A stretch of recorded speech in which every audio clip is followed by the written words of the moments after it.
It'll Way to just be a go. second every single time. Welcome to Two Dads Talking, the podcast with one of the most amazing, lovable hosts who I actually agree with a lot whenever I listen to him, and Tom. Welcome. Huh? Me? What? You heard it. You heard it right. I'm not You're buying the that, you're but the but other I guy. appreciate it. I said a long time ago we did our first couple of recordings and I was listening and I was like, oh, hey, I agree with that. Hey, I would have said I've even sitting there, I've sat there and thought to myself, like, ooh, I should have said this thing now that I'm listening to it, and then I say that thing like right as I'm thinking it. At So I don't least you're even remember that I said the thing that I wanted. at least you're thinking. I mean, there are times when I I talk in this know. cast, I'm not even thinking. So Hmm. yeah. We're going back Yeah. old school today. We both have a beverage in our hand for the first time in a while. It's been a long time since we've done that. And tonight we're toasting together and drinking together. What are you drinking now? Are you still drinking Ulysses S. Grant favorite bourbon, or are you drinking something else? Hell yeah, I am. I only drink what heroes drink, Tom. I'm my own damn hero. Screw that. Yeah. Yeah, okay. Well, old school was not happening because of you. I've been faithful to the cause. I can stop whenever I want. Uh, so for those who don't know, one of our listeners and patrons sent us an article about how the same bourbon that Doug is drinking was Hmm. actually a favorite of Ulysses S. Grant. Thank you, Yep. Charles, for that one. That guy doesn't forget a damn thing. He is an active listener, and it's so nice when a Wednesday morning pops up and I see a text from him at like 8 a.m., 7:30 a.m. I know it's going to be something meaningful and helpful about the podcast, and usually he gives me another interesting piece of information like, "Hey, this was interesting. Have I ever told you about bop bop bop?" And then I say no, and then I get something that's fascinating that honestly we should probably talk about. So I don't know. Yeah. Thank you, Charles. You are a fantastic listener. I always appreciate your feedback, and thank you for validating Doug's taste in bourbon, even though it's not nearly as good as the rye that I'm drinking tonight. Thank you, Basil Hayden. And even though, as far as you all know, I don't need any validation, thank you very much.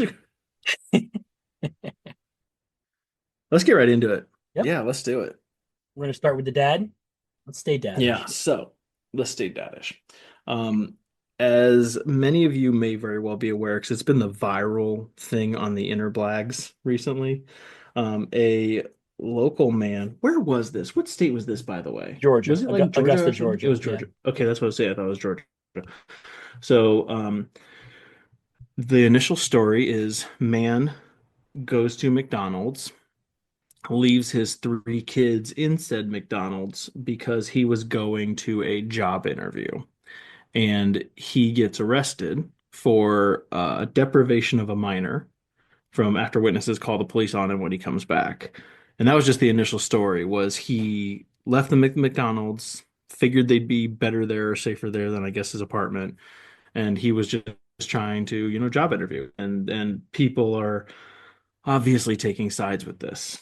Um, it seems as though most of the country had knee-jerk reactions to literally just that much information, if they even had it's that true. much. So why don't we Yeah. start with the reaction to that? Let's go Okay. from there, and then we'll get into I context and like it. nuance after.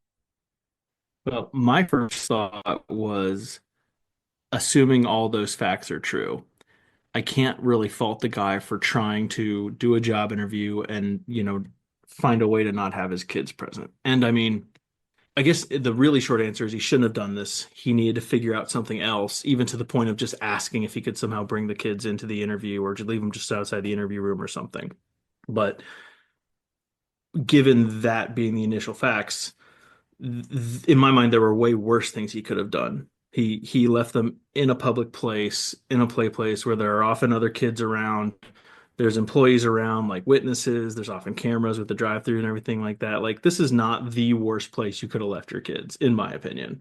And they're not like they were 10 years old, 6 years old, and 1 year old, I think. Yes. And a 10-year-old is still a 10-year-old, but they're not like totally irresponsible. Like 10-year-olds can do stuff. So there's judgment issues, but I mean there are way worse things that could have happened and way worse things that do happen that people get arrested for every day. And the last kind of, in my mind, ironic thing was let's pretend he gets this job.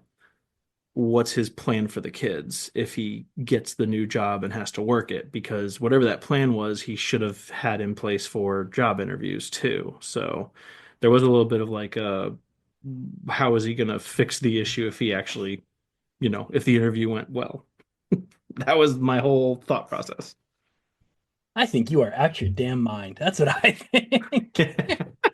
Listen, a 10-year Okay, old Mr. Moderate Tom. look, a 10-year-old, sure, a 10-year-old can do things. A 10-year-old is fairly responsible and independent. And I think a 10-year-old can probably, assuming that your kids are reasonably well behaved and on the normal spectrum of behavior and capabilities, I think a 10-year-old can probably watch a 6-year-old and keep the 6-year-old in check and be fine. I think that's probably okay most of the time. But a 1-year-old, a You 10-year-old in throw him off charge the of a play place. 1-year-old is an issue. That is a serious mistake. A lot of 1-year-olds are still breastfeeding. Like they're in diapers, they're not functional. What happens if the kid just starts crying? That means your 10-year-old's not playing. Your 10-year-old is literally spending all that time holding the 1-year-old and taking care of the 1-year-old. You can't leave a 10-year-old to watch a 1-year-old, especially on a McDonald's playground where there are things to choke on. And come on, there's all kinds of What do crap you on the what do you ground. think are in McDonald's playground? Do you think there's just chokums everywhere? Like they There's sprinkle them every morning? You're gonna Like have they, little stray French fries. You're gonna have crap on the ground. You're gonna have Happy Meal toys the man, kids are playing with that get dropped. There you're are gonna so be negative. You're buttons. so negative. So they unlock the doors of the McDonald's, they turn on the lights, they turn on the registers, they turn on all the systems to cook everything. They make sure that the ice cream machine is still fucking broken, and then they grab some chokums and sprinkle them around the play place, and then we're good to go. Come on in, customers. That's just what happens in your mind, apparently. They don't clean those play places the way that you think they do. You never worked in McDonald's, I take it. No. Take it from someone who does.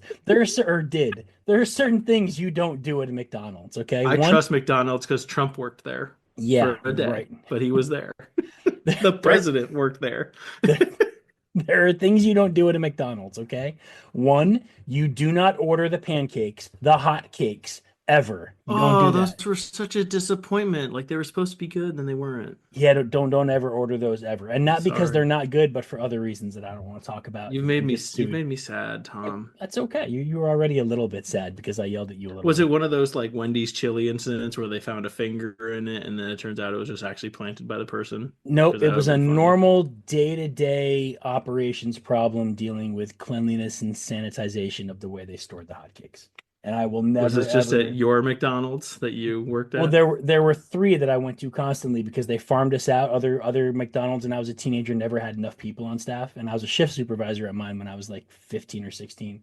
So when they needed help at a different store, there was another one here locally and one across the border in Connecticut. Two of them actually in Connecticut, so there were four of them. They're like, "Hey, we're shorthanded. Can one of you send someone over?" Because the same person owned them all. And so I would constantly be like, "Yeah, I'll go," and I'd go to this other McDonald's. The same thing happened at every single one of them. So I'm just gonna say one of those things you don't do is order the hotcakes. Don't get them. Leave the pancakes alone. Just don't bother and trust Tom on this one. And the other Well, thing you don't back do out at of the McDonald's. freezer. It sits there all day. Oh, If it's it worse doesn't get than heated that. up, it goes back Yep. in the freezer. No, it's worse than that. It's much worse than that. Man, And that's the other, awful. I'll tell you when we're done recording. And the other thing you don't do is you don't leave your kids to play unsupervised in the play areas. You don't do that ever, ever, ever. Guys, Tom's job was to spread the chokums. For the record, I never said like he should have done this or like this is okay or anything like that. It was just I'm just thinking of all the things that we hear about that people do with and to their kids. This is there's lots of worse things that could have happened. It's If definitely not up to snuff, if there wasn't a but 1-year-old involved, I would agree with you. The fact that there is a one interesting. year old that changes this for me a lot. Think of your youngest. Think of Yeah. baby. Can I call him Baby D? Can I call him that? I think that's a cool nickname. Yeah, baby Doug. Sure. Yeah. I like that. Baby Doug works. Baby D. D Junior. No. Little D? No. Yeah, Baby D. Okay. No, let's not do So that to him. Not let's yet. not do that. So think of Baby D, right? Would you leave your oldest and Baby Yeah, D no. alone at a playground without an adult right now? Well, so no, but that's because I wouldn't leave even my oldest on her own alone at a playground right now. Like I would, in my mind, we're not even having this discussion until 14, maybe. And even then, it's kind of like, ooh, certain Right. places. Yeah. So Yeah, that's yeah. So that's where I feel this goes wrong, is the 1 year old throws it off Yeah. to me. That's the big thing. I mean, that's fair. I mean, but then again, I'm thinking about our dynamic, and actually, our two girls are actually really really good with Baby D, and they actually do kind of watch out for him when they see him starting to do something that they think is could be dangerous. They are like running over and going, "No, no," and like grabbing him. Like they actually take pretty darn good care of him. So, Yeah, but again, yeah, no, I wouldn't do that because that's just a general standard, though. Like, sure. no, of And course that's not. that's where I think this goes Don't be wrong. ridiculous. Right. So the 1 year old is where this really goes wrong for me. Like a 10 and a 6 year old, you can make an argument and I will listen to it and I will understand that my opinion is not necessarily the right opinion on this one. And there's some wiggle room and if the kid's mature, great. But a 1 year old really, that throws this thing off for me. Two, the amount of time that he left them there makes this different for me. Yeah, It's no, not see, like it that's was 30 yeah. minutes or 15 minutes. I've left my kids in the car when I go into a store. If I know I'm going to be in there for like if I know I'm going to be in there for 10 minutes or less. If there is any doubt in my mind I can be back in my car 10 minutes from the time I walk out of it, I don't even feel comfortable leaving my kids buckled in a nice safe car. I'm afraid someone's going to get in my car and drive away with my kids. Like I'm that paranoid. So I don't even go that far. Like that's weird to me how long he left them there. So that strikes me as odd. And then I had to Sorry go about that. Google the laws because I was curious. Like I just didn't know like what is the actual age that you can let your kid watch another kid. Connecticut and Georgia both do not have a law that specifies a certain age. I looked at Connecticut because I was curious for me, and I was like, oh, where did this happen? It was in Georgia. Georgia, there's no law specifying at what age a kid can be left alone. There is a guideline that says children under 8 should not be left without parental supervision. And that 9 to 12 should only be left for brief periods, which they define as less than 2 hours. So, when I look at the Georgia state guidelines, yes, this was wrong. Do I think we should always follow the state guidelines? Do I think they've always got it wrong? No, there's nuance. There's wiggle room and room for interpretation. And both states acknowledge that it's dependent on the oldest child's level of maturity, and ultimately it's a family decision. So, again, except for this fact that one of them was 1 year old, That's a weirdly rational law. it is a weirdly rational law, and I'm not saying it probably gets followed all the That's time. a weirdly rational law. Like it's like, yeah, Yeah. You mean the state actually trusting a parent to make an informed decision based on their knowledge of their children? Yeah, it does seem weird, doesn't it? very weird. But yeah, no, the 1 year old throws it off and the time he was gone. On the initial reading, with just that little bit of information that everyone in America lost their mind over and dug a trench on one side or the other and was ready for combat. On that super limited version of this story where he just left them at a McDonald's playground and went for a job interview and came back and got arrested. The fact that one of them is 1 year old really screws this up for me. Yeah, fair. So we're in agreement. I mean, I just happen to think this is not the worst thing ever. Yeah. And my paranoid Somehow. side thinks this is very close to it. So That's funny because one of our cars is a stick shift, and we always joke like, well, no one's gonna take that car. We just leave them in there wherever. No one knows how to do it anymore. they got to be my age or older to know how to drive that car. Right. And maybe even a little bit older, goodness. All right, so let's give the slightly more detailed, slightly Fleshed out more story. fleshed out story now that we have it. And for the record, they This was released a six lot of hours ago. right. They released this information after the fact, after everyone had lost their mind and an initial investigation had taken place. Then they released the following information. And go. He was gone for an hour and a half. The story goes that he walked over from this apartment complex with them, left them in the McDonald's, walked back to the same apartment complex to deliver a backpack. That he The never apart delivered. He that he returned back never to the delivered playground with because it. it was supposedly he was going to deliver it to the kid's mother. Yes. Yep. This apartment complex is zero point 0.4 miles away, which I nerded out. I did the math. A quick walking pace is about 3 miles an hour. So round trip, this is zero point 0.4 miles. Maybe if it's a big complex, there's another like tenth of a mile in there somewhere. He should have walked like a mile total. He should have been back within 30 minutes, like almost no matter what, if he actually gave a crap. But he was gone for an hour and a half. That's the first thing. The second thing is that he came from the place that he went back to deliver the backpack to the kid's mom While he's gone, the oldest contacts mom via social media, and she shows up to the McDonald's like, "What's up, guys?" And 5 minutes after she gets there, he comes back and is like, "Was trying to drop this off with you. What's going on?" And just and his excuse for a interview was that he had interviewed at a hotel or something like that right next door, The West but Bank he, Inn. Yep. yeah, what it was like 3 days earlier or something. It was not even that same day. The police went and talked to the manager, and they did confirm, yes, he did come in and do an interview. But no, he was not expecting a call back. There was no like second interview scheduled or anything like that. So this guy's excuse that he was expecting a call or going to an interview was just silly. And it was right next door. So why is he gone for an hour and a half?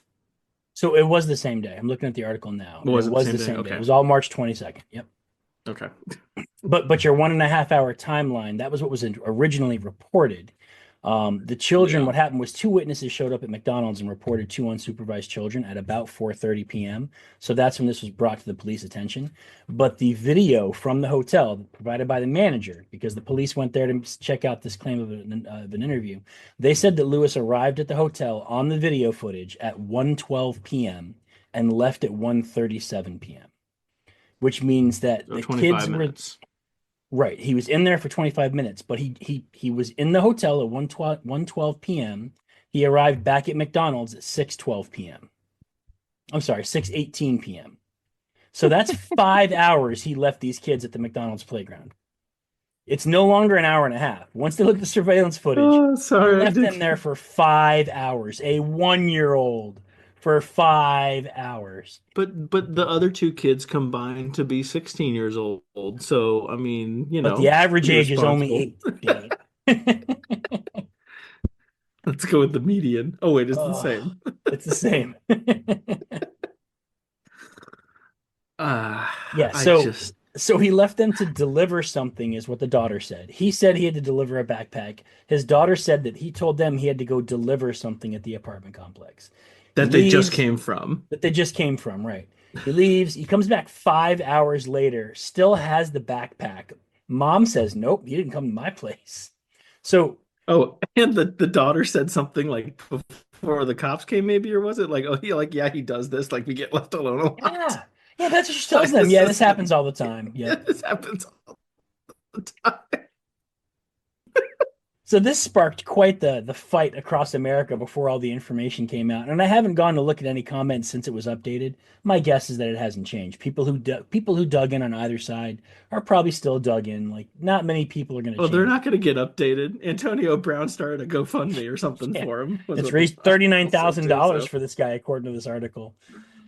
Can you imagine a man, world where people just give you money for abandoning your child? Because that's the world we're living in right now. Like you leave I your kid know. alone in a playground for 5 hours, you just bail. And Hold on, honestly, I'll be right back. I yeah, gotta I'll go be get right my back. kids. Didn't even tell anybody who worked there. Just literally brought the kids to the playground and left, you know?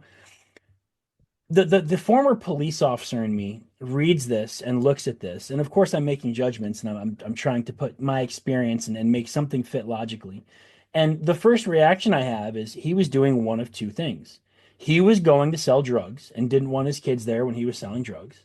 Or two, he was going to get a booty call because what the hell else are you going to be doing that you're gone for 4 or 5 hours? It makes no sense to me. Yeah, he dropped off an application. He talked to someone at the hotel for 20 minutes. That leaves a 5 hour window. And if you get a backpack, I'm going to go drop something off. That sounds to me like he's probably involved in selling something illegal. Easiest thing in a backpack to sell like that is probably drugs. I I can't think of anything, and I'm trying to stretch my imagination that vindicates doing this, where you just leave your kids for 5 hours, drop something off, and then come back with the backpack still. Screw this guy, man. Like, and screw everybody who's supporting him after having this updated information. This is child abandonment. This is how your kids have awful accidents. This is how your kids get kidnapped and taken because there's no adult around watching them. This is how your kids get hurt. And when the ambulance shows up, there's no point of contact who's reachable because the guy's probably not answering his phone during these 5 hours. And hopefully the 10-year-old knows mom and dad's phone number, but not all 10-year-olds do. This is how awful, terrible things happen to your kids from which you don't get to come back. This is where that line gets crossed, and something really traumatic and terrible happens to your kid. And instead of the scumbag just getting arrested for it and the kid's going somewhere happy, he's got a GoFundMe page started for him that's got $39,000 plus. Actually, I should go look this thing up. I'm going to hand the mic to Doug and let you stop me from ranting and raving like an angry fool. And I'm going to go try to find this GoFundMe for him and see what the actual current number is. Take the mic, Doug. I love I love when you rant though. I mean, I can come up with possible reasons. I mean, he could be a CIA operative who the kids are part of his cover, and at least the 10-year-old is trained on some version of self-defense. I mean, where do you meet clients and potentially have a confrontation? In a hotel with your backpack, which is part of your cover of being a drug dealer, when really it's just got your backup rifle in it. Maybe you have to take a pot shot at somebody from the apartments. He didn't show. He was onto something. You waited 5 hours because you were trying to get your mission done today. This is a Hey, national security thing, and Augusta is ruining it, Tom. if it was a national security thing, the CIA would have covered for him so it didn't get this big. But that's what we expect the CIA to do. Mm. Sun Tzu, Art of War. Always do what they're least expecting. Oh, And goodness. Antonio Brown is his handler, probably. That's why he's doing this to keep the scent off. I don't want to live in a world where Antonio Brown is working for the CIA either. That's a whole different kind of awful. Oh, he's suddenly doing great at football, making lots of money, and then suddenly he goes crazy. Coincidence? You decide. Drugs will do that to you. Uh, no, I mean, I thought the same thing. I initially thought drugs, and I thought, no, I'll bet it's like a booty call type of thing. Like, I'm on board with there's like dildos and meth and other like weird shit in there, and that's why the backpack comes back. Because if he's really a player in the drug game, that backpack would not come back. He would have been dropping off an entire shipment, and that would have been part of the drop or something. It would have ended up somewhere. So I choose to believe that this is some sort of deviancy. That'd be Okay, fun. so That'd be really great if that came out. so two things. One, do we know where Bonnie Blue and Lily Phillips were during this 5 hour window? Do they You have mean the alibis? other CIA assets? I mean, I'm just wondering, do we know where they were? Maybe he was paying a visit. Maybe he was just trying to get in somewhere. I don't know. I think that this is. Did you just say getting in somewhere, really? Yeah, Did you try to I sneak sure that in? did. I sure did. Okay. It wasn't a hard one. It's always a hard one to sneak it in, Tom. All right, so I'm on GoFundMe. Ready? Jesus. This is fantastic, and this is blowing my mind. And yes, I just Topics that we've talked fund. about week to week to week. Bonnie Blue, You know what? While we're on that Lily note, real Phillips, quick, I was Charlie talking Weiss. I was talking to someone about that episode. They had listened to it, and they said, you know, I gotta say, I had one question after listening to that whole episode. I had exactly one question that I was Only sure you would one. answer, and you never answered. I was like, well, let me know, and I'll address it on the next episode. And I meant to address this last week. I apologize. The guy's name was Dylan. He was very nice. I am very sorry I didn't do this last week. Um, Dylan, she spells her name Blue. Yes, you're correct. She should have spelled it the other way. I'm sorry that That's we didn't awesome. cover that. Yeah, that was his one question. Is how does she spell it? And I'm like, I don't know. I think it's like the color. And he goes, it should be the other one. I'm like, yeah, it should. Bleu, obviously, like the cheese. Yeah, I'm sure that's what he meant. Okay, back on topic. GoFundMe. Chris Lewis is the gentleman's name, right? Antonio Brown's GoFundMe is Two first called, names, don't trust him. right. He named it Pursuit of Happiness, as in the novel and Will Smith movie, right? He's putting this guy up as that kind of a character. That one has raised $70,756. Yeah, What? hold on one second. I need to go drop my kids off at a Taco Bell and call the I'm press. bringing the kids I'll to be the back in McDonald's. five I was gonna say hours. Yeah, I'm bringing them to McDonald's tonight. seriously. There are one, two, three, four, five, six, seven, eight, nine. I see nine more GoFundMe's started for this gentleman by different users on this page. So a total of 10 GoFundMe's have been started. That one's got 70 grand in it. Another one has 6,400. One's got 395, and then one's got 260. And no one's donated to the other ones yet. How many are fake though? How many are the ones where people just pocket the money and run? I mean, probably more than one, but but Yeah. but of the one, two, three, four that have actually gotten contributions so Shit like far, 80 grand now or something. yeah, he's got about just under 80 grand. He's got like 7,800 here. Jesus. I'm sorry, I'm in the wrong 78 line of work. $78,000. Yeah, yeah, we need to just go leave our kids somewhere. This is First ridiculous. the OnlyFans models, and now this. Yeah, this is wild. So this is the world we live in now. Not only have we stripped consequences from criminals and made them all victims, but now we're actually paying them more than most Americans make in a year for bailing on their kids for 5 hours to go do what? Like, we don't even know. But I mean, probably something illicit.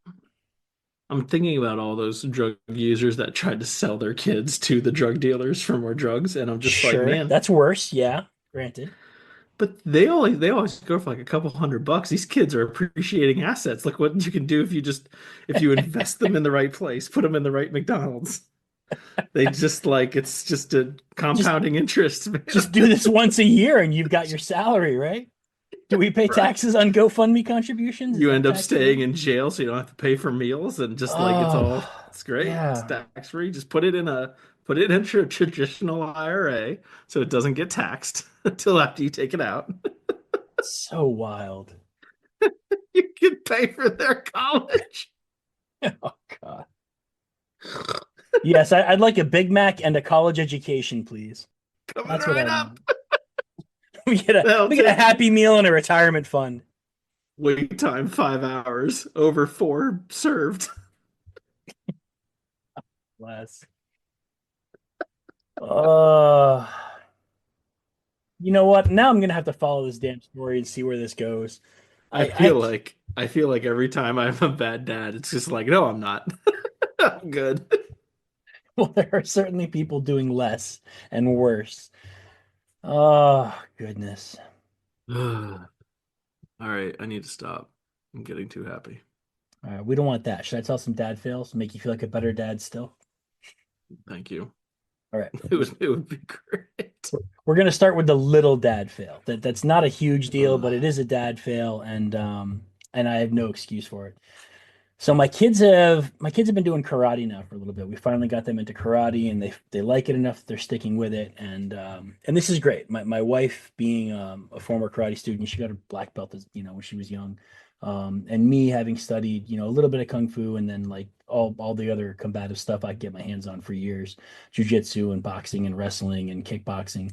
We really wanted this to happen. So kids are in karate, kids are loving karate. This is great.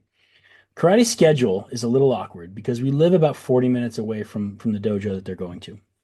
So the way that they're scheduled out for their courses on Mondays and Wednesdays, the only way for me to get them to the class on time is to pick them up from school. They can't take the bus home. I have to pick them up directly from school, and then we drive to where they are. But then we're like a half hour early for the class. So I have to find a way to kill a half hour. So we run some errands and they change into their gis in the car and everything's fine. We work it out. Today, picked up my kids, got all the way into town, got about a block away from the dojo, and learned I did not have the kids' keys in the car. I left them sitting on the bench beside the door at home, folded up nice and neat with the belts, and I just forgot to grab them. Kids were devastated, absolutely crushed. This was their supposed to be their second course for the week. They have to get at least two classes a week in. Yet just complete and utter emotional destruction on my children's faces because daddy forgot the gi. And I tried to turn it into a discussion about how nobody's perfect and even parents make mistakes and that we're going to figure it out and we're going to adjust. Like when something goes wrong, what do? Well, you find a way to make up for it. You find a way to make it right. And so we've talked about going a different day this week and we're going to change some schedules and make it happen. But there's really not much that gets rid of like the disappointment look on your kid's face. And that's just a really hard one to stomach. So it's a small dad fail because it's just a mistake and we can make up for it and it happens.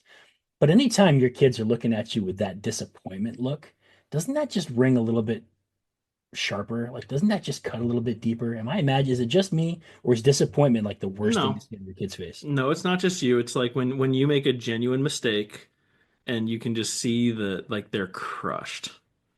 Yeah. Like it's just this was like the one thing I was looking forward to today, and it's gone now. That's yeah, it like especially when they're little, it hits them like right in the soul because that's, they're a kid. They don't have much to worry about, much to be concerned with, and they kind of got that one big thing each day that they're looking to do, and yeah. Yeah, it sucks.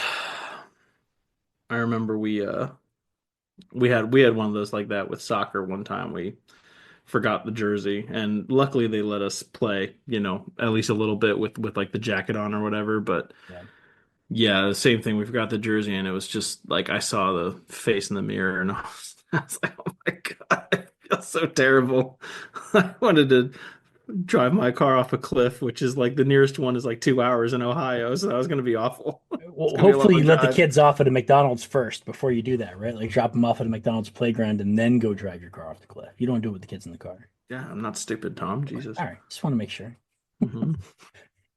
So that was my minor dad fail. That was the little one. Now we're going to talk about the big one. And then there's a slightly comical element to the big one, but in the end, I did bad. I did wrong. This is a bad dad. Oh, this was last Thursday or Friday, I guess. I'll have to have Doug check his text message when I texted him about a beaver. But last Thursday or Friday, I think. Um, Oh, please. we're You keep going. Keep Yep, going. I'm gonna keep going. So we're home and I'm trying to get some stuff done and I'm kind of running around the house trying to get things done while my kids are being kids in the house. And all of a sudden I hear my middle child, Daddy, there's a beaver in the backyard. And I'm laughing because we don't have a big body of water close enough to our house for us to have a beaver in our backyard. Like that's not a thing. And I know we have woodchucks like nearby. I saw a really big woodchuck in our yard once. So I'm thinking it's a groundhog, it's a woodchuck. I'm like, okay, buddy, that's not what that is. It's probably a woodchuck. No, Daddy, it's a beaver. No, no, buddy, it's not a beaver. First of all, don't ever just Friday. Friday. Okay, Friday, March Friday. 29th. Lovely. Reporting time was 1700 hours. Lovely. Okay, good. So I go from making dinner to oh, I'm sorry. What I was gonna say is first of all, don't ever be dismissive of your kid. Don't ever tell them no, you're wrong. Find a softer approach and be like, let me take a look, buddy, or that's odd, let me check. Just tip number one. So me being a dummy, no, buddy, we don't have beavers. That's not what that is. Yes, daddy, it is. No, buddy, it's not. Yes, it is. Okay, let me come take a look at it. So turn the stove off, walk, walk, 15 feet, 20 feet to get to the door. And I look out in the backyard. And as I'm walking there, I'm going, we just saw bobcat prints in the snow the last time we had snow out here. And one of my neighbors did mention they saw a bobcat. They sent us a text and said, hey, be careful walking your dog. We saw a bobcat at the end of your driveway. It was a couple weeks ago. So as I'm walking, I went, oh crap, this might be that bobcat. It's hard to see those, by the way. Yes. You do not see those suckers very often, even where they live. Right. If you can see one, Yeah. there's probably something wrong. It's probably got rabies Yeah. or it's really hungry because they shouldn't be out where you can just easily see them Yeah. unless there's something wrong. So me being a dummy, now I'm thinking it's a bobcat. So I pick up my pace and my kids probably picked up. I was a little bit concerned. And I get to the door and he's telling me, no, daddy, it's a beaver. It's a beaver. And now my oldest is there and she's looking out the window and she says, that's a beaver? And the confusion in her voice, in my mind, reaffirms to me, holy crap, it's a bobcat. Like this is not what it is. Well, my son wants to prove to me that it's a bobcat. He wants to prove to me it's a beaver. So he starts to reach up and open the door. And I'm like, no, no, no, stop. My dog is right at his feet. Remy is right at his feet. I'm like, no, no, no, Desi, don't open it. Stop, stop, stop. And he looks at me and he says, it's a beaver. I said, stop, don't open the door. And he just big fat does it anyway. Opens the door after I've told him not Because to he's your kid. because he's my kid. And as soon as he gets that door open like 3 inches, Remy turns into like Mr. Fantastic from the Fantastic Four. He turns into Reed Richards and somehow squeezes through, like elongates his body and turns into a rubber band and squeezes through this 3 inch gap, pries the door open, and my dog is out in the middle of my yard, bolting after what I believe to be a bobcat. So my first thing is, damn it, Dead shut the dog. door. Well, I go running after him. I'm in my socks, okay? I go running after my dog, and I'm yelling at my son as I do to close the door. Why'd you open the door? Close the door. and I was yelling. Like it was not a good. My adrenaline's up now. Like I think I have to go fight a bobcat and save my dog. So I'm angry and I'm my adrenaline's up. My oldest follows me outside, and I'm yelling at my youngest, my middle son, to close the door, and he does. But my oldest is on my heels. She's coming behind me. Um, and I yell back at her, go get the leash, go get the leash, just to get her inside. Like, not thinking that she's going to get the leash. I just needed to give her a task that would get her back in the house in case this is a bobcat, right? So I'm yelling, go get the leash, go get the leash. And she did. And then she came outside with the leash. Dad fail number two. So, She listened. right, she listened. So I'm literally running through the woods and the thorns beyond my yard, chasing what did look like probably a bobcat or something. All I saw was a blur, but it was almost the size of my dog. It was big, whatever this thing was. And I caught just a glimpse of it, and I'm chasing after basically my dog because I see him running through the woods. And I'm running through the woods in my socks, stepping on thorns, stepping on branches, literally just grabbed the first branch I could grab while I was running, a pretty good sized stick. And I come running up on my dog, and by the time I get to him, after crashing through things like a friggin' like a bull in a china shop, my dog is kind of favoring one paw, and he's cowering, and he's kind of down, and he's keeping a pretty respectful distance.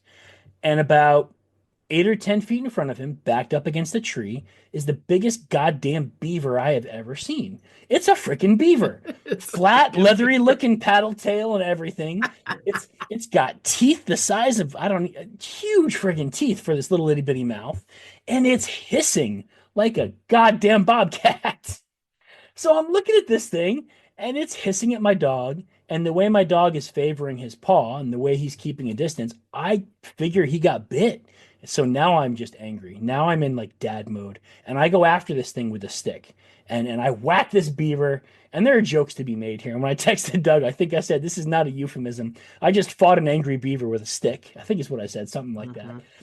I'm literally fighting this thing with a stick and trying to get it to run, and it comes at me once or twice, and it gets a good whacking and a good poking, and then eventually it runs away. And I'm happy when it runs away because I'm worried about my dog. Grab him by the collar, start pulling my dog away, and I hear this hissing behind me again. I'm like, you gotta be freaking kidding me. Sure enough, badass beaver came back for more. But it stayed away this time. Like all I had to do was brandish the stick and it stayed away. And I dragged my dog back through the woods and got back to the house. And turns out he must have like stepped on a thorn or something. He was not bit. I'm checking him. I'm petting him down. He was not bleeding. He was not bit. He was perfectly fine. So I'm assuming he stepped on something and then hurt his paw a little bit, but he's okay now. But I get back in the house, and first instinct is take care of the dog. We get to the yard. I had my daughter hook him up on the leash and bring him in, and I mean my chest is heaving. I did the worst possible job of staying in the yellow zone. I let the adrenaline take complete control of me. Like the one thing I was trained to do as a police officer is to not lose complete control, to be able to operate in the yellow. Like the military teaches it to you, and they work on it. But in law enforcement, it's a day-to-day, everyday reality, and so that's when you get good at it. And I used to be very good at this.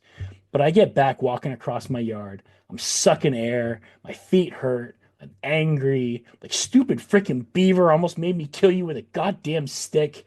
Like, I'm mad. And I get to the house just gasping for air, angry, frustrating, clenching my fists. And my son is in there and he is like hanging his head, super sad. This is all my fault, is the first thing he says. And a good dad would have paused and would have found a way to turn this into a teachable moment and would have been more aware. And what I did was, I don't want to say his name now, even though I've done it before. I feel like I should not, since Doug's being good about this. But my first reaction was, you need to listen better. This is why we teach you to listen. Didn't I tell you not to open that door? And I yelled. I was bad. Yes. Did you hear me tell you not to open the door? Yes. When daddy says no, don't stop, what does it mean? It means no, don't stop. Then why did you open the door? I don't know. That's not good enough. And I laid into him and I was bad. I was yelling. Adrenaline was still taking control of me. And my poor boy just like hung his head. And as we've mentioned before, he feels all the emotions very strongly. He's not one who lightly feels emotions. He has the big emotions. And he felt guilty and he felt terrible. And he literally starts crying, going, that was all my fault. Remy could have got hurt. It's all my fault. And my dumbass still didn't dial in. I was still revved up. I was like, you know what? Go to your room. I'll come talk about it. Go to your room. And yeah, serious dad failed because it was bad. I was loud. I was yelling. And at one point, I recognized his reaction, and in my head, said to myself, check yourself. He's not taking this right. And then just completely lost my shit. Like his next response, I lost my shit all over again.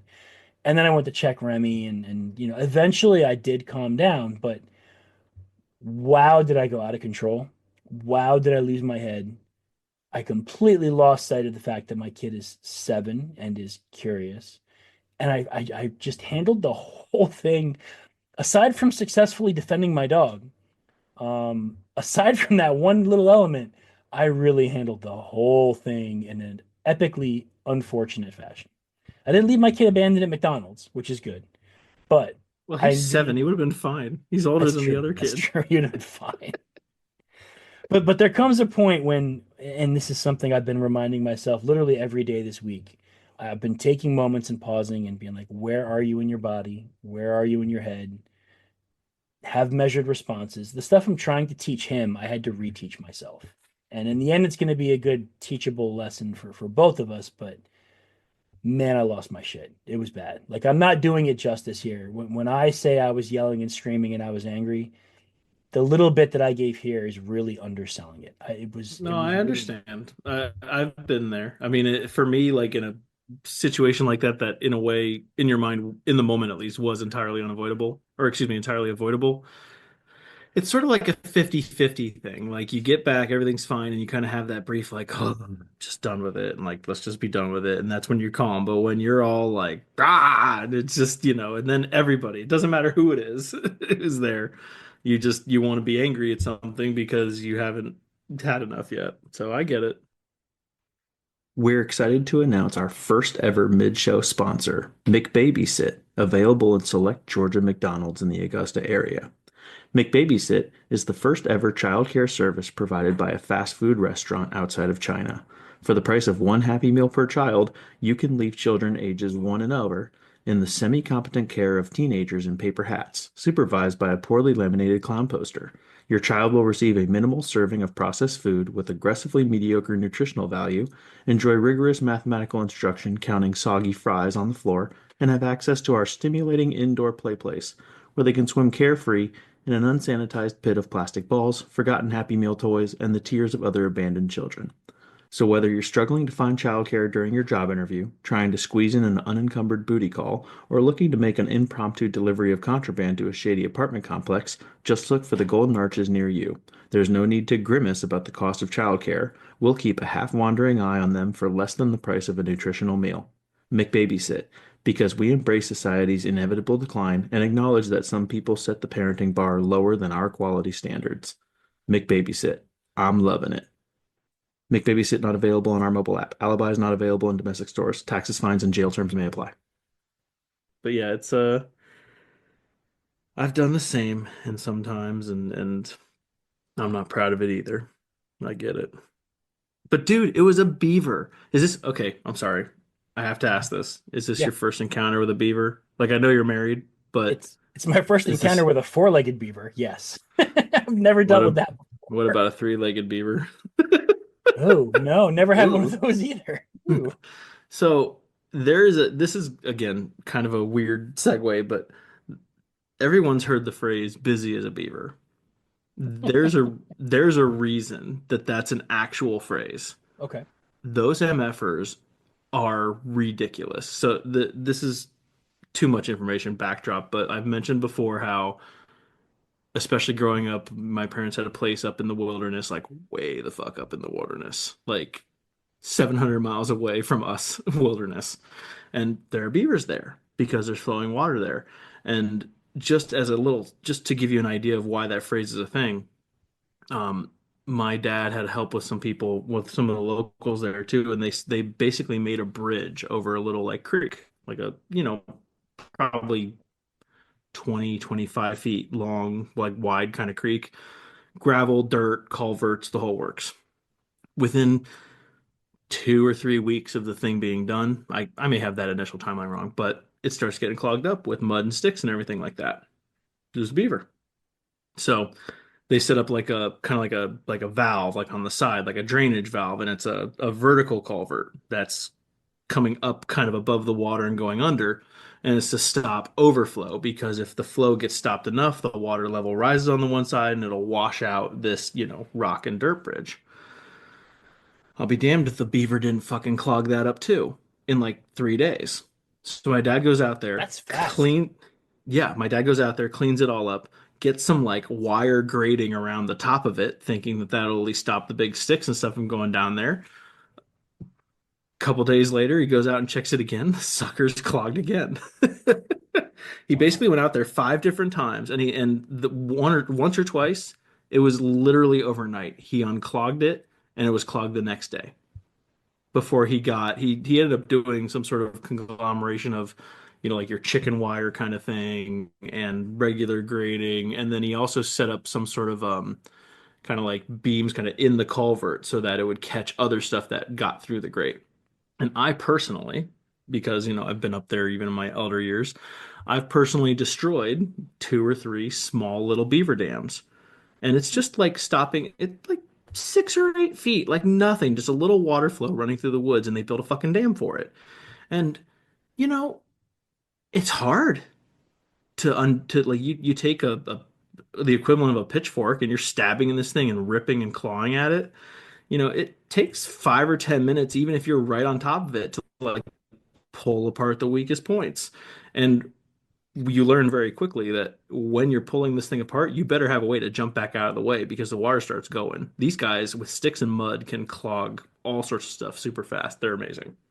Huh. And they can be kind of nasty too.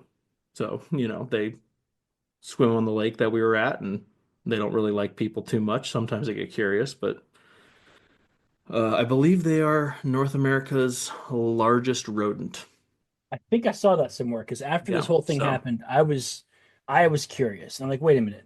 I've never yeah. seen a beaver. Like, how far away? Like, how close does water have to be to have Yeah, them in my they're backyard? And I don't think we have a big body of water close enough to justify if this. there's any flowing water, they Yeah. they can be there though. That's the thing. They'll find a way to be there, even marshy stuff that have been known to have them. Fun fact too, when a beaver smacks its tail and splashes the water that everyone Yeah. knows, that's a female. Really? Males do not smack the water with their tails. I did not know that. More you know. So the big takeaway that I had was that they're normally nocturnal. They're very seldom Yep. out in the day, Yep. and They that work a lot they're at night. That's why I yep, don't see them. and they're generally only aggressive like when they feel cornered, which explains why it ran away from my dog and Like you know most other animals. like most animals.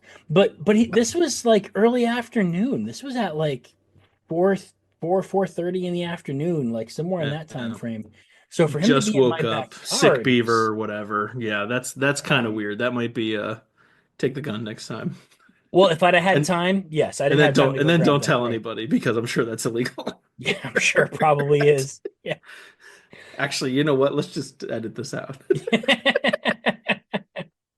No, my big thing was like, my dog just ran out after what I thought was a bobcat, and I didn't have time to go get the gun. I just had to get out there. I had to get Yeah. out, and it was a matter of fighting the wolf in front of my door is what it was. So Yeah. I'm glad it wasn't a bobcat because I don't think that would have gone as well for my dog, or me, I or was gonna anyone say involved.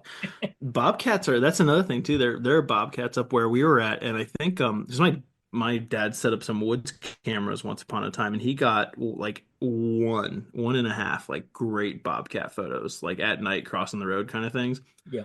There are people who have lived up there like their entire lives, like 30 plus years old, and they see this picture and they're like, wow, I've never seen one. It's like you live here. And they're like, I know.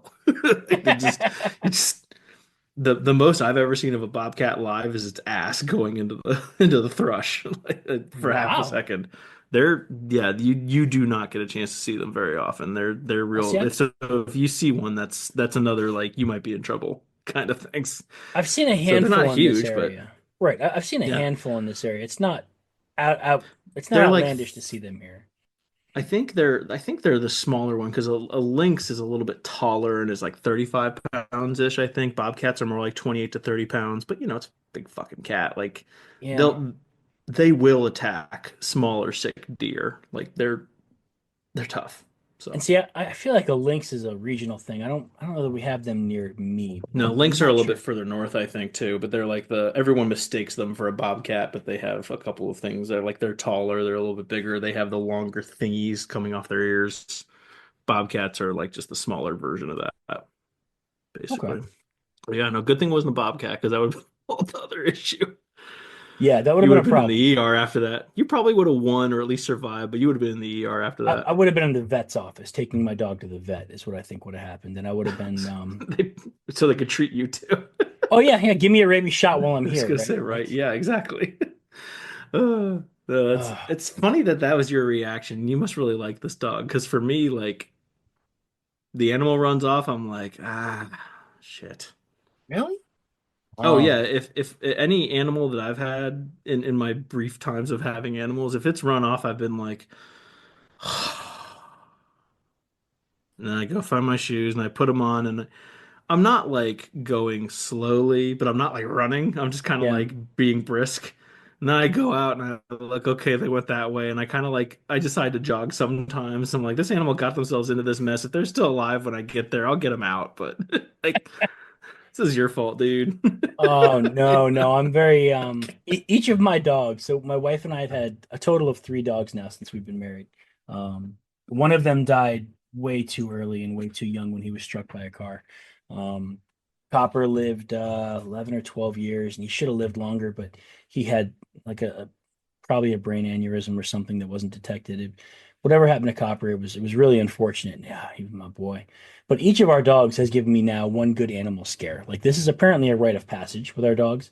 With Colby, my brother lived on a house that was smack dab in the middle of a buffalo farm. The guy that was renting it to him owned a buffalo farm, and there was like an electric fence that separated his property from the main grazing area of the buffalo farm with a big old pond. And when I say buffalo, I mean a lot of buffalo.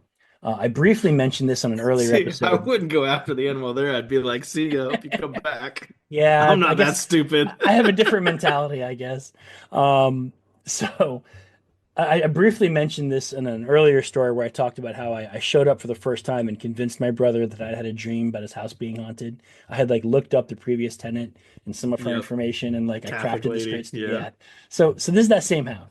And we were there for a barbecue. Oh, that's right. You did mention the buffalo at one point. Oh, Yeah. okay, cool. Good. So, oh, and ironically, actually, that house is like a couple of miles from where we bought our most recent house. Like literally, I drive past his road almost every time I come home now. Like we're right around the corner, which is kind of fun.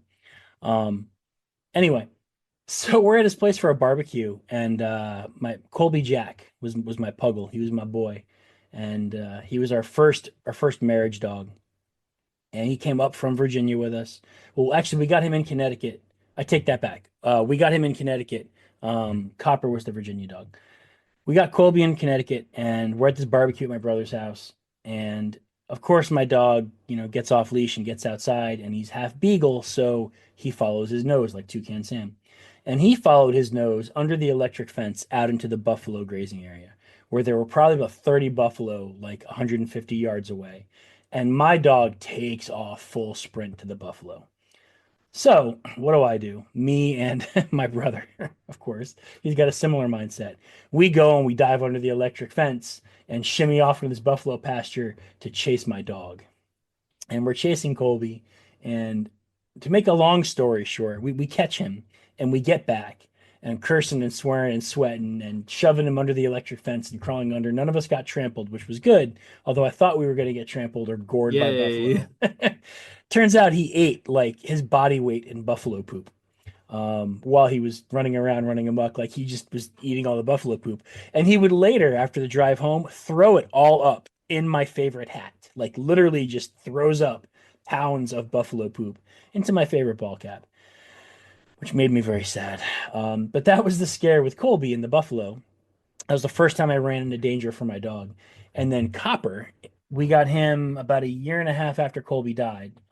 Also a puggle from the same breeder, from the same family line. We moved with him to Virginia when my wife went to get her PhD. Copper came with us. And we were in a neighborhood there, and I was walking him. It was the day after my wife had surgery. Um, was it jaw surgery? I think this was her jaw surgery. She had really bad TBJ. TDJ. Yeah, I forget it. I think Um, it's PB&J. maybe she had really bad PB&J, and they did jaw surgery to correct it. And the day that we got back, oh no, that wasn't that surgery. This was after my oldest was born. This was the day we got back from the hospital after my oldest was born. We get home and we've been in the hospital for a day and a night. And someone else had been helping us out and letting our dog out, some friends of ours down there who were very good to us. I get home, and the first thing I want to do when I tuck my wife into bed and put the baby down is I want to take my dog for a walk. So I get Copper on his leash, and Copper and I go walking around the neighborhood. And this was quite literally in 5 years, the only day I ever went for a walk or left my house without my firearm. It was the only day I didn't think, let's grab the firearm and slap it into place and wear it concealed. Literally the only friggin' one. And we're walking down the street, and on the other side of the street is this 12 or 13-year-old kid walking a pit bull who's twice as big as he is. And we're walking down the street, and Copper wants to go say hi to this dog, and the dog wants to go say hi to Copper. And I say to the kid, "Is he friendly?" And the kid says, "Oh yeah, he's real friendly." I said, "Okay." Yeah, friendly to me. Well, and we knew a lot of pit bulls in the area. Like one of Copper's best dog friends was a female dog named Lucy, and she was a pit bull, and she was the Nah, sweetest damn pup I'd ever met. nope, it's So Pitbull. yeah, and then It's now I it's agree. in it's in the name. Yes, I You agree. see, do you see the charts? We should put this in the show notes. The charts of dog attacks in the US every year. It's like Pitbull 357 and like the very next one is like 15. Like it's all fucking pit Isn't bulls. German Shepherd still the most aggressive? Isn't I thought dog No, attacks German were German Shepherds Shepherds. are like they're like 8 or 10. They're like Okay, eighth or 10th down the top list and just yeah, pit bulls all right. account for some, Well, we'll some preposterous like 85 or 90% of dog attacks in we'll the US pull every that up, year. and It's we will put that in ridiculous. the show notes because that's a good one. But sure Yeah, enough, I it's go walking ridiculous. across the street, and as I get closer, I realize the pit bull's pulling a little bit harder on the leash than I like, and I start noticing like some pre-aggressive indicators in the pit bull. The tail goes down a little bit, and I'm not happy with this. I'm like, you know what? Never mind, we're good. I'm gonna walk around. We probably got within about 10 feet, and as I say this, no thanks, never mind. The dog literally pulls the kid over. It pulls at the leash, the kid falls over, and before I know it, the dog has got Copper in his mouth. He's got Copper around the neck, and he's picking him up and he's shaking him.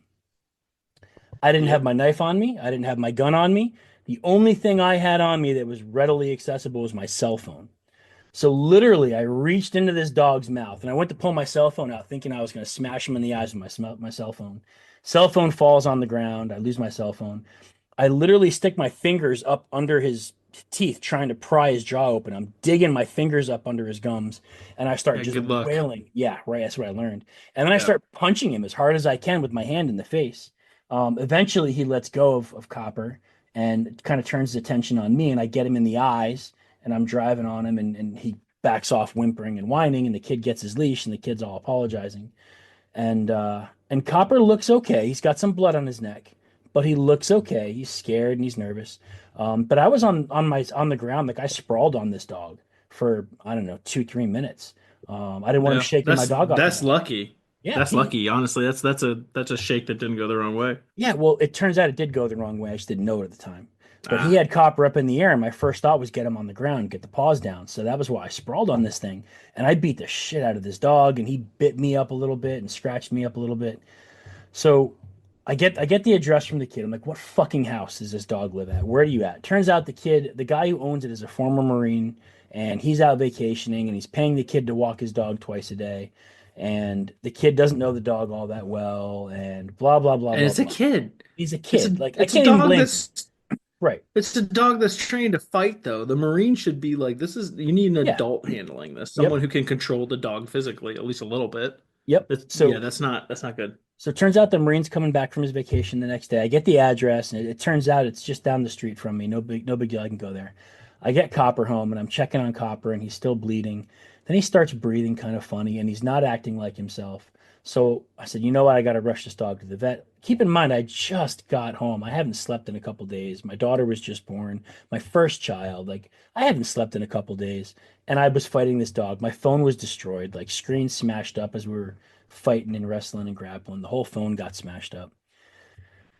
So I take my dog and he's not reacting well, and we take Copper to the vet, and the vet says, "Oh wow, he's got a punctured trachea, he's got this and that." It turns out he was in really bad shape. He was bleeding internally. Like $1,500 later, I felt like it was actually a steal how cheap it was comparatively. She goes in and does stitches and removes blood, and she's sucking blood out of him where it shouldn't be, and my dog ends up being perfectly fine. Copper is okay, but he's got stitches and he's got a cone and he's got to wear a thing because he's gonna be filling with fluids. So he's got a thing dripping the fluids out of him, and I have to monitor him for like a week, and it was a nightmare. And it was like $1,500 plus medications, antibiotics, and anyway, fast forward to 2 days later when the jarhead is home, and I go knocking on his door with my vet bill, and he answers the door and says, "Can I help you?" And I said, "Yeah, your dog attacked my dog the other day. I'm coming to you with the vet bill so that you can reimburse me, and I want to see how your dog is." And he says, "Oh, you're the motherfucker that attacked my dog." And I said, "No, no, no, no, no, no, no. Your dog is the bitch that attacked my dog. I was defending my dog." And he goes off on me. "I'm not paying any freaking vet bill. I'm not this. I'm not that. You motherfuckers. Don't you know who the fuck I am?" And I love when people give me that line. There is no better way to put me in attack mode than to say something like, "Do you know who I am?" Like, that is the one phrase that takes me to a whole nother level. I don't know why, but it does. And it always has. And whether you're at a poker table or we're about to go throw hands in a bar, or you're an asshole whose dog attacked me a couple days earlier and you don't know me, this guy said that. And I looked at him and I said, "I know exactly who you are.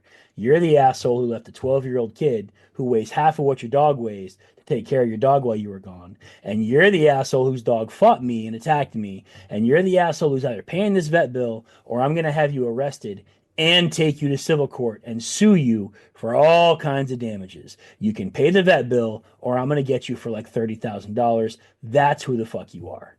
And he bowed up. You don't want me to come outside my door. And we had a typical machismo guy show off in his front porch. And I finally said, "Look, you can either come out your door and step into your yard and show me what a badass you are, or you can shut the fuck up and pay this bill." And he closed the door on me. And I was like, "Okay, no problem. I can handle this." So I was a police officer at the time. And I went, and there's a Norfolk officer that I know that I knew he was didn't live far away. And I knew him because someone once drove by and shot a couple of rounds into my house, thinking it was his house. They were trying to shoot up his house, and instead they shot up mine. So I What a got to, coincidence. what a coincidence. So I got to know him a little bit. And I Friends called in him. the strangest ways. Yep, yep. And I called him and I said, "Hey, this is what happened. This is what just went down. I would like you to come knock on this gentleman's door. And I would like you to tell him that I filed an incident report and that I'm going to press charges and I'm going to take him to court. And I want to see what he does." And so, sure enough, my buddy rolls up on the guy's house and knocks on the door and says, "Are you such and such?" "Yep." He says, "Okay. Um, there's a Newport News police officer who lives in the neighborhood who was attacked by your dog, and he's very well aware of his rights as a citizen, and he wants to press criminal charges on you and then civil charges as well, so we can take you to civil court and sue you. Would you mind giving me your identification?" And the guy, of course, bows up on me. He says, "No, no, no, no, no, no. You can give me your identification, or we can take this to the next level." He wants to press charges, da da da. And the guy completely goes, "Do you have his fucking phone number? Did he give it to you when he filed the report?" He says, "Of course I do." He goes, "Can you call him and tell him I'll pay the fucking vet bill?" Like, it took a police officer knocking on his goddamn door for this guy to be a decent human being.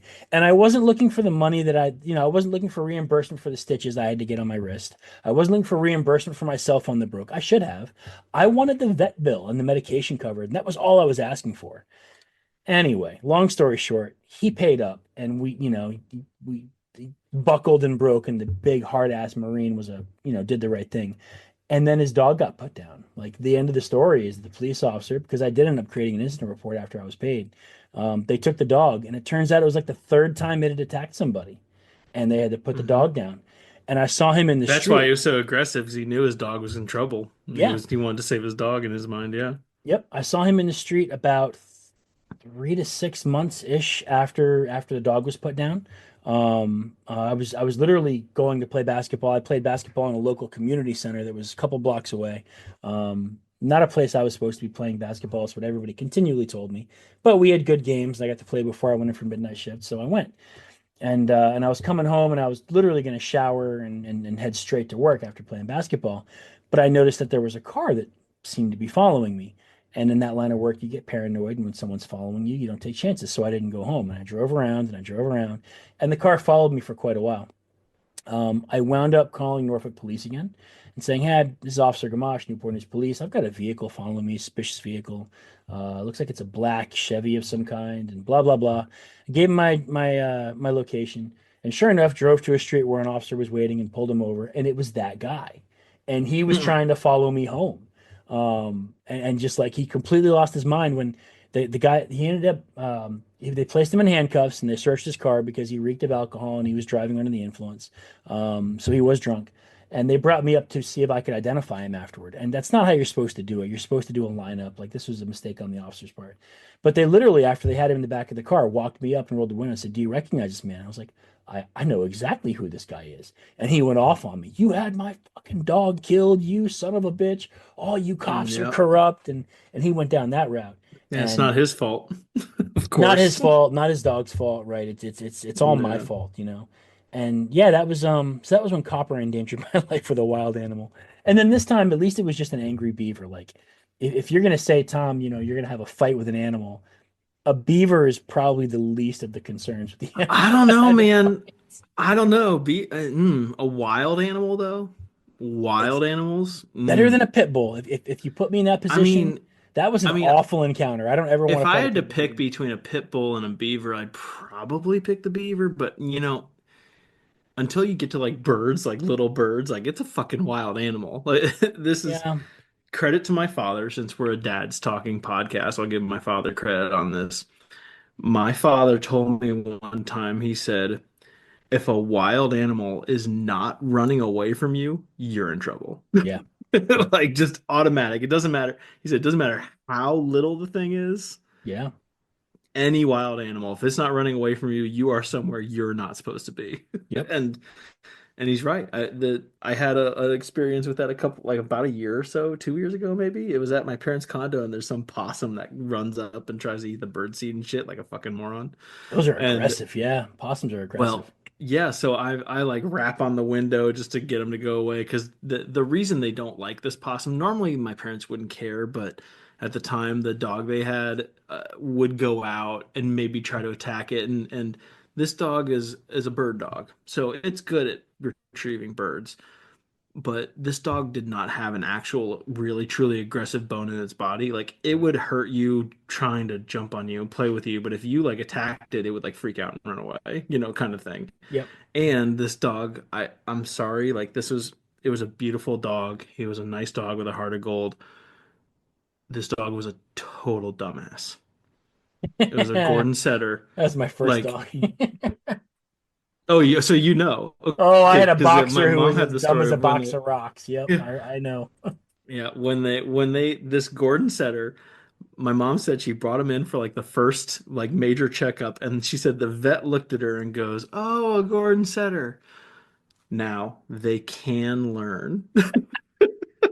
Just that was the whole thing. Like, just work with them.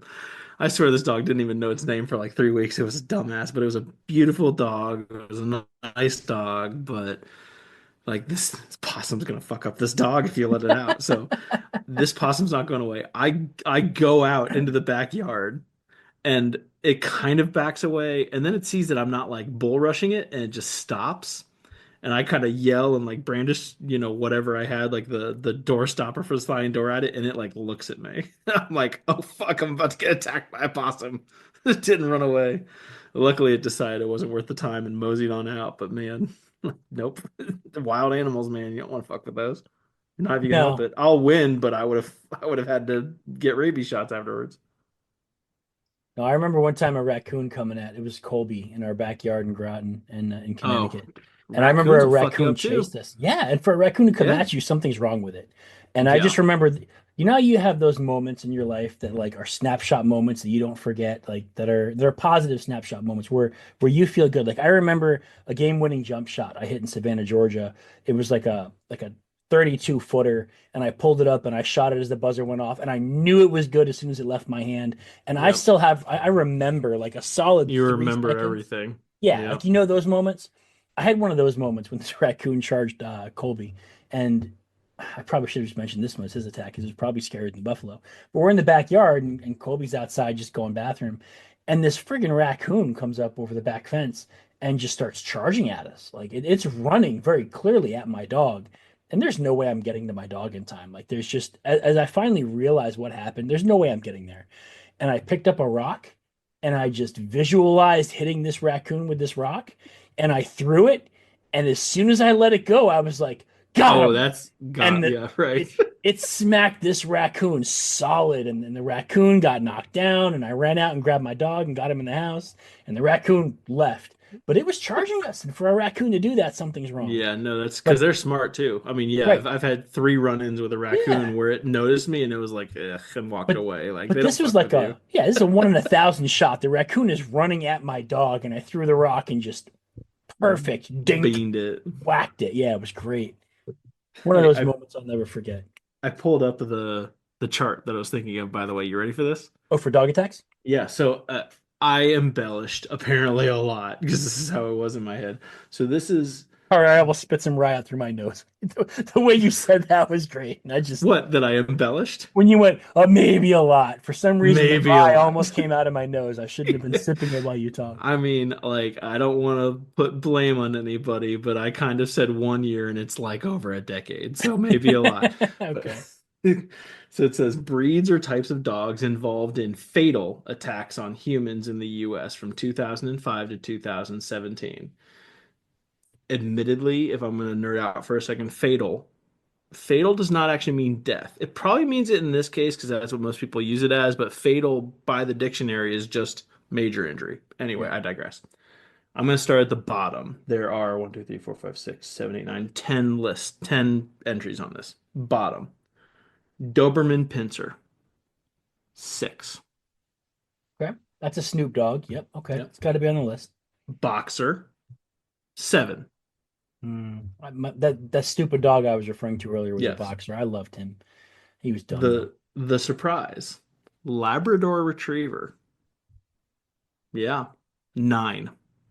Wow. Is it just So because they're very common, or is it a I hunting th- dog and something goes wrong and you take the bird out of its mouth? Or I'd think so because I mean, what it's like golden retriever and then something else than Labrador Retriever. Like they are super common. So even a yeah. much lower like per capita or percentage rate, they still made the list according to this whatever they So were so dogbite.org. Yeah. so Remy is he's a Labradoodle. He's an Australian Labradoodle. So Australian Shepherd, Labrador Retriever, and a Okay. poodle.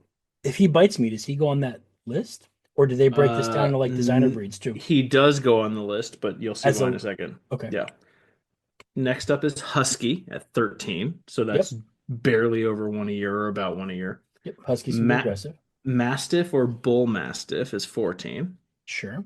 American Bulldog is 15, which I think is kind of funny. Like I'm kind that's of surprised on that one actually yeah, because like they're how do very they docile. do they get your ankles and then get you like like Oh, I they've got don't know. jaws. They were bred I to be know they fighting do. dogs. But I've never met one that wasn't a total sweetheart and a softie like ever Right. in my life. But there's a fair amount of those too. I Okay. mean, to be fair, but Yep. mixed breed is 17 is the next up on the list. So that's probably where Remy would fall in. If Remy decided to go all like Terminator on you guys, then that Okay. would be a mixed breed entry is my guess. After I fought a fucking beaver for him in my socks with a stick, he better not go Terminator on us. There better be some gratitude there. Let's get you in your sleep then. Um, German Shepherd is number 3 at 20, Okay. So more than which yeah.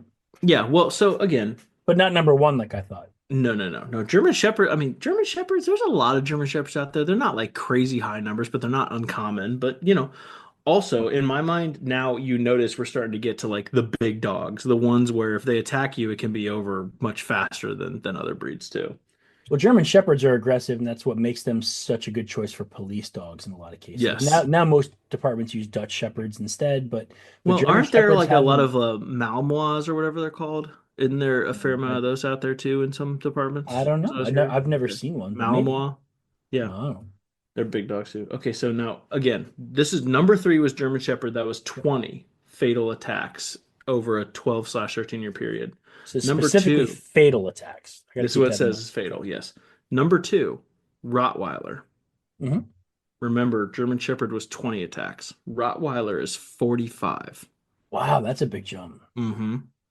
Number one, Pitbull. Pitbull. Yep. I'm curious, what do you think the number is on this chart? Number two was 45, number three was 20. Fatal attacks. When it says Yes. fatal, it means fatal to humans. Are we talking other animals? On humans. On Involved humans. in fatal attacks on humans in the US from 2005 to 2017. Oh, it's got to be a Number pretty three, significant number jump. three was 20, number two was 45. Let's say 225. Ooh, actually, that was better than I thought you'd do. 284. Oh, okay. Yikes. Yeah. That's so Pit many more than I bulls. would have thought, though. Like, It's right, exactly. I mean, pit bulls alone are more than all the other nine entries on this list by far. if you It's hadn't told ridiculous. me, if you hadn't told me Rottweilers were 45, like if that number had been like 27, I would have probably guessed Like dramatically 100 lower. or 120 or something. Yeah, Right. Yeah, exactly. I would have guessed way lower. Like Wow, even if over you're thinking like 280. psycho dogs, yeah, it's 284 and then number two is 45 and then everything else is 20 or below. So Wow. these dogs are then they just snap too. Apparently, they're like, just they can be nice dogs, and then suddenly something triggers them, and they're done. They see red. That's wild. Yeah, so cool. Wow. Okay. So we went there. We talked about dogs. I didn't expect to go quite where we went with I this know, right? tonight, but Ooh, well, we almost talked about dogs. We were talking about Doge, which is the Shiba Inu, technically. So yeah. Yep. Yep. we That's were true. entertaining that. We'll get there someday. But You're we'll right. So talk they're about not Doge they're not next going week. they're not going anywhere. Yeah. It'll still be very interesting to Yeah. talk about next week. Well, I'm too excited about this. So I found this. We can go to the next thing. We'll do dad jokes in a second, but I just wanted to rattle off some of these. I found a thread that was one of those. What's a stat that sounds fake but is 100% true? Yep. And I'll get to my favorite one at the end. But this one, a couple people mentioned this, so I've never heard this before. Nobody who was born blind has been diagnosed with schizophrenia. Right. So I mean, it could be a smaller sample size, because schizophrenia is not exactly like a quote common thing, but that's just kind of an odd coinky dink. Um, I really like this one. You ready for this one? This person says it would be more accurate to show a T-Rex with a cell phone than a T-Rex with a Stegosaurus. Wait, say that again. T-Rex, it would be more accurate to show a T-Rex with a cell phone than a T-Rex with a Stegosaurus. Because they're T, closer to the cell phone in yep. years than they are Stegosaurus. Okay. T-Rex's existence is closer to cell phones than Stegosaurus. You know, I just had a talk with Like, my I love that. that's a neat one. I just had a Right. talk with my daughter about the extinction of the dinosaurs, and she was like, "Daddy, is it true that a meteor hit, and killed the dinosaurs?" And I Yeah. said, "Well, yeah." I said it was about an 11-mile wide meteor, and it fell at about 145 miles per second, and it smacked into us in the country that is Mexico. And she looked at me and she went, "Daddy, how do you know so much about this?" It's, well, again, because I read. She goes, Because you're a Yinalushi. right. And that's where she went. She went, Daddy, the last time this happened, I thought you were a skinwalker. Like, how do you know about this? Like, what? Do you think I'm a dinosaur? And she goes, No, Daddy, even you're not that old. Oh, Thanks, kid. man, that's awesome. I love that. We got that treatment recently from our oldest. She Oh, was like, "No, you guys are old." And we're like, "Well, I mean, we're not that old." She's like, "No, you guys are old. What about grandma and grandpa? They're old too." Didn't say they're way older, just we're in the it's just same they're old category. too. Like you just You're in boom. the same There's bracket. this like magically exactly. So two in a row now that are one is unexpected, and then one is kind of expected but kind of cool. So there are more trees on Earth than there are stars in the Milky Way galaxy. More trees on Earth. Okay. Yes, Yep. than stars in the galaxy, which is unexpected. I kind of figured there might be more stars, honestly, because galaxies are large. Have you seen the stat about sand, like grains of sand and That's stars? I think that's coming up here. Yes. Good. Okay. So Yep. then there is more possible chess combinations than atoms in the observable universe. Yep. And then, all right, where was it? I know it was in here somewhere. There are more galaxies in the universe than there are grains of sand on Earth. Isn't that wild? That is wild. I mean, we're talking about billions. We had that talk way back when about like there's a estimated 100 to 250 billion galaxies. Yeah. And I mean, we're only talking about billion, not trillion, like our budget. But I think, again, when we say things like million and 100 million and a billion, we don't really know what we're talking about. Right. It's Like hard for the human mind to really can't even really wrap your understand. head around what that Yeah. means, really. Yeah. Yep. Then someone said there are more bacteria in your intestines than atoms in the universe, which I think is actually kind of wrong, unless they have some sort of way to do that, because technically every bacteria is an atom, so that's like logically impossible. Yeah, But I would agree with that. There are atoms in each yeah, bacteria. So how does that work? And also, if you believe in an infinite universe, then that just can't. then that's right. So now here's this is one I actually didn't check, but I wanted to. You ready for this? Jim Harbaugh has more NFL career rushing yards than Bo Jackson. Wait, what? Right? Jim I, Harbaugh has more I'm gonna NFL what now I'm rushing yards. than I'm Bo gonna Jackson? I'm gonna look this up. I mean, I know Bo only played a short Well, time. that's the trick is that it's time. Okay, so Jim Harbaugh, uh, it says yards 26,288. If I was Jim Harbaugh, I would have a T-shirt made that just says "I have more career rushing yards than Bo Jackson." Like I would do it. That's great. Wow. That's probably what it is. Oh, see, but see, that's why. Because see, Bo Jackson, when I Google it, it tries to pull up his yards per carry. Yeah. Oh, ew. Bo Jackson amassed 2,782 rushing yards and 16 rushing touchdowns in his 4-year career with the Los Angeles Raiders. And Jim Harbaugh was 26, 2,600? 26,000, it said. 26,000. 26,000. So, and then 4,500 all-purpose yards for Bo Jackson. Okay, so yeah, like, because everyone has a different thing about them. Wow. And then the last one that I thought was kind of, well, the last one before my favorite one, which I thought was interesting. This guy says China used more concrete and in 3 years from 2011 to 2013 than the US used in the entire 20th century. So Wow. the entire 1900s, all concrete used in the US, less than China over a 3-year period in the aughts. My last Interesting. one, and I talked with my dad about this extensively one time. We even went through the rough math. If you shuffle a deck of cards every single minute since the beginning of time, you will not, up to this point in time, have created the exact same card order twice. We've actually covered that already. We Yes, I talked know. about that in length on an We episode. Maybe the did. Fermi, the Oprah paradox, maybe? Yes, I think we did because we were talking about all these with the Olbers paradox and the size. But Yeah. the reason I bring this up because it just got better for me. Are you ready Okay. for this? Go for it. So this little screenshot from this thing says, there are 52 factorial possible orders for a deck.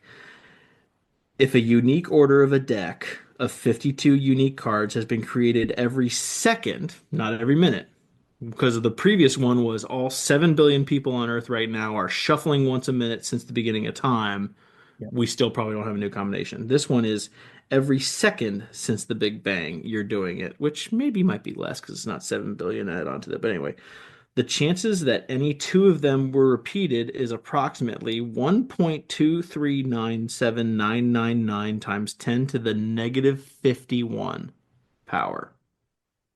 So point zero zero zero zero zero like 50 zeros 1 2 3% kind of thing, like ridiculously small. Then it goes on to say Assume that the same shuffling, once a second since the beginning of time, has taken place every second on one planet orbiting every single one of the estimated stars in the known universe. And the estimated stars in the known universe is 10 to the 24 power. So 1 and then 24 zeros after it. So now we have 10 to the 25 every single second deck shuffled. The chances that all of those orders has been unique on the card shuffling is still 99 point, I'm sorry, hold on. Let me zoom in.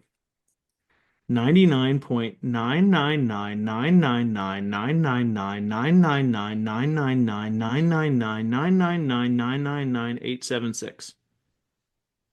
Oh, So if every single star in the universe has one person shuffling cards every single second since the beginning of time, the chances of having a duplicate are 0.000, however many times I said, 125.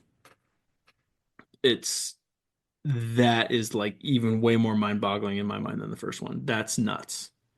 So not zero, but the universe would literally have to exist a billion times longer than it has now just to reach like a 1% chance of having a duplicate order, which again is right down to the last card. That's why you get it, but still. So that's to me nuts. I really can't get over that. wow. Yeah, that is crazy. You think of something, as simple as shuffling a deck of cards. I mean, Well, and everyone knows a deck of cards, and you get the yeah, first 15 right, and your chances go down after that, but still whatever. Like it's just I don't know. I'd be curious if someone worked out like the first 48 were the same. Like what are the odds that you got the first 45 or 48 correct word? If you had a group of guys sitting around they're going, "Oh," like, "Oh, we're almost there." Like what are the chances you've had at least two of those where everyone would get excited? yeah, yeah. So, I don't know. All right. Do you have any dad jokes? Yeah, we got dad jokes. I guess we definitely don't have time to go into Doge. Maybe No, next no, week no, we'll no. talk We've already Doge. been, yeah, maybe we'll see because it's been a while. Tom, Yes. why would all of the employees quit at a McDonald's? Why would they quit at a Yes, McDonald's? Hmm. I don't know. Why would all the employees quit at McDonald's? because their boss is just a couple fries short of a Happy Meal. Okay, that's cute. And What do priests and McDonald's have in common? This one was just for you. oh, well, that's kind of weird, actually. What do you think? Oh, I don't even know what a priest and McDonald's have in common. Is this a Big Mac joke? Is this a McFlurry joke? Is this No, fries? Is this no. a Oh, wait, I know. They both have play places. No. I don't They know what do they they both have. they both put meat in 10-year-old buns. God damn it. Honestly, Tom, they're not that old. They're more like 5 or 6 years. Oh, that's even more wrong. Well, mine are much cleaner than yours. That's fair. Why did the chicken file a police report at McDonald's?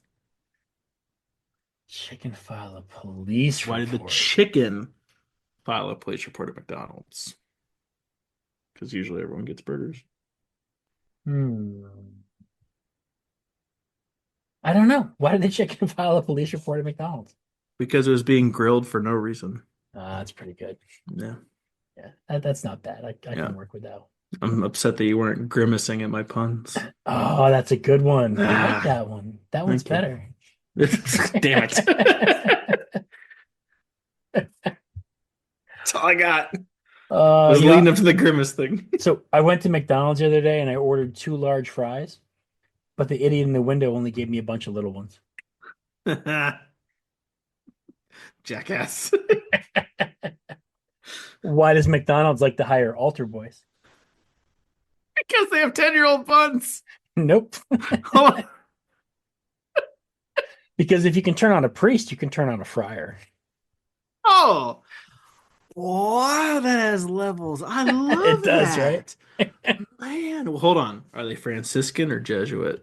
You know, I didn't, This is these are unlike important questions. unlike the Catholic priest, I didn't go that deep. I don't know. Oh man. All right, I actually, I I actually feel like did you could work the tabernacle word in here somewhere if you did it right. probably could. I've only got one more McDonald joke, and then I've got a bunch of Beaver jokes. And again, I'm going crude and dirty here. Oh, by the way, Charles, in part of his feedback from the previous or two episodes ago, he said that he loved the hamster joke. And Because Charles is as fucked up as we are. yes, he said he had to pull over. He almost crashed his car, and that made me so happy. So, Charles, Jesus. this one Charles. I'm asking to Doug, but this one's for you. Yeah. This is that level fucked up. All Well, right, maybe not that level. Charles, channel through me. Come on, buddy, you can do it. So Doug slash Charles, what do McDonald's and vagina have in common? I'm really trying hard for you, Charles. I promise. Vagina and McDonald's, just McDonald's in general have in common. Uh-huh. They're uh you're never completely satisfied when you go through the drive-through. No. No, I don't know. I Generally don't know. speaking, generally speaking, you're not supposed to eat either one of them in a Burger King. The reaction on Doug's face is great. I love the jokes that get the visual Just reaction. feel like you could put Arby's in there too. Like I don't freaking know. Well, Like you could have, Bob Evans. but we're talking about McDonald's, damn it. Then why is it Burger King the reference? All right, so I've got some Beaver jokes too because they can be pretty damn funny. And Ah, there's number one. yes, this is good. A toothless beaver walks into a pub and he Mm. asks, "Is the bartender here?" Ah, There we go. yes. There's a beaver who went to court and they were accusing him of building a dam that he didn't have a permit to dam. And the beaver said to the judge, "I didn't do that, Your Honor." And the judge pointed at a picture of logs in the river and said, "We have damning evidence that you did." Mm-hmm. Yeah, Of course he does. There's no other kind of evidence. that's fair. Did you hear about the beaver that turned celebrity and became an actor? To Tom Cruise because his teeth are kind of off center. His first name is Clint. I'll give you a clue. Oh, what? Because it was Eastwood. Eats wood. Clint eats wood. Eastwood. Yeah. Eats wood. Yeah. But they don't eat wood. Well, Ah, that's the people, stereotype. ridiculous. They don't eat wood.